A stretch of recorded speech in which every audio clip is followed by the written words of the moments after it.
विधान परिषदेतील काँग्रेसचे गटनेते आमदार सतेज पाटील यांच्या वाढदिवसानिमित्त सतेज सेवा सप्ताह उपक्रम राबवण्यात येतोय।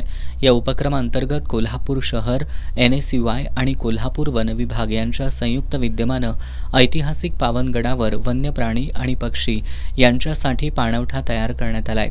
या अंडर सध्याच्या घडीला जो मानव आणि वन्यजीव संघर्ष चालू आहे, याला एक काही जी प्रामुख्याने कारण असतात, त्यामध्ये अन्न आणि पाणी हे जे वन्यजीवांना कमी पडत असतं उन्हाळ्याच्या दिवसामध्ये, तर हेच कुठेतरी थांबवण्याचा एक छोटासा खारीचा वाटा म्हणून शिव पदस्पर्शाने पावन झालेल्या पावनगडाच्या या जंगलामध्ये एक झरा होता।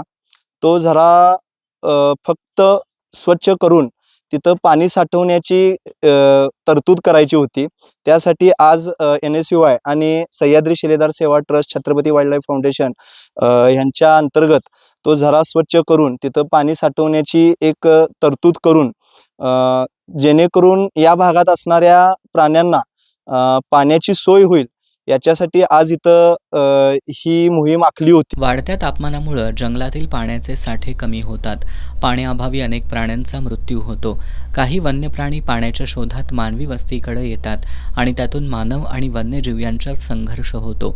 या पार्श्वभूमीवर पावनगडावर वन्य प्राण्यांसाठी पाणवठा तयार करून निसर्गाचा समतोल राखण्याचा प्रयत्न करण्यात आलाय।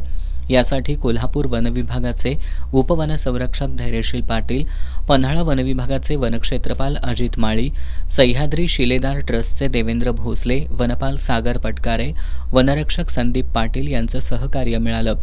या उपक्रमात NSUI आणि सह्याद्री शिलेदार सेवा ट्रस्टच्या कार्यकर्त्यांनी सहभाग घेतला।